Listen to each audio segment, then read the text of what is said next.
tanah di Pertamina itu, Ya, ya, ya. itu kan milik BUMN. Pertanyaan saya, dulu BUMN beli dari siapa? Saya tanya, dulu beli dari siapa? Saya tanya, beli dari siapa? Hampir semua tidak beli, hampir semua itu adalah milik perusahaan Belanda.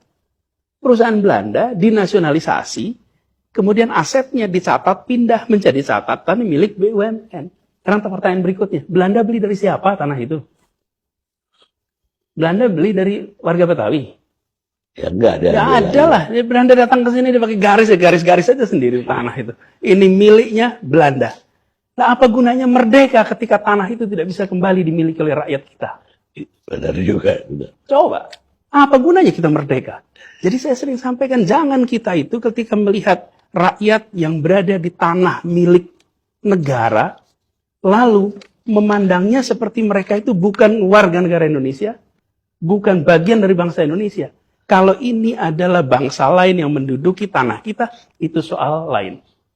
Tapi kalau ini adalah rakyat kita sendiri, yang mereka ingin hidup lebih baik, carilah jalan keluar yang memberikan kepada rakyat rasa kebahagiaan bahwa negara ini datang dengan kerahiman, datang dengan cinta kasih, datang dengan perasaan memiliki ini adalah rakyat kami.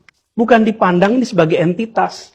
Saya pernah sampaikan juga ini, Bang, kepada auditor. Karena pada ujungnya mereka bilang, Pak Anies, kami paham dengan filosofi ini, kami paham dengan prinsip ini. Masalahnya kami nanti dicek. Ketika diaudit, di dalam catatan audit itu, harus tercatat ini aset-aset kami yang tidak boleh hilang. Ini harus ada kebijakan nasional. Bahwa tanah-tanah yang berada, terutama di Jakarta, karena yang namanya perusahaan-perusahaan Belanda itu pusatnya dulu banyak di Jakarta. Ya, ya. Di sini banyak sekali tanah-tanah yang sebenarnya disebut sebagai tanah milik BUMN, tanah milik negara, yang sesungguhnya itu adalah tanah yang dikuasai oleh Belanda. Yang sekarang ditempati oleh bangsa Indonesia yang barangkali kakeknya dulu ikut meninggal memerdekakan republik ini. Coba Bang, ini jadi saya ingin mengajak kita semua. Jangan lihat persoalan ini semata-mata soal pencatatan aset di dalam buku laporan keuangan. Tapi ini adalah soal bagaimana negara hadir dan melindungi. Perintah pertama Republik ini. Republik ini merdeka untuk apa? Melindungi setiap tumpah darah Indonesia. Pegang itu sebagai prinsip. Dengan begitu, keputusan-keputusan yang kita buat adalah keputusan yang berpihak pada rakyat. Rakyat kecil di dalam kampung-kampung itu, Bang, mau minta tolong pada siapa?